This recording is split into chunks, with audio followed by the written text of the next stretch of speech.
Nos fundraising event que llama Boncune. Então, nós organizamos aqui no centro de bairro Dakota. Para motivo que nós temos grupo grande de Dakota que quer participar.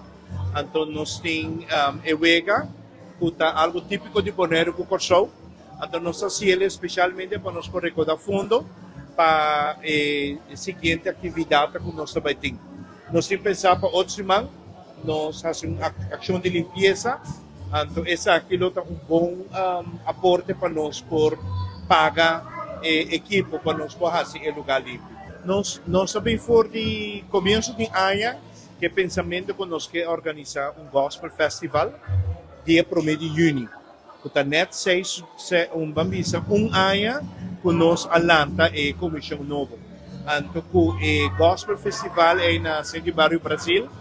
Nós ganhamos grande fundo que nós logramos pagar tudo o débito que o clube neriano estava tendo.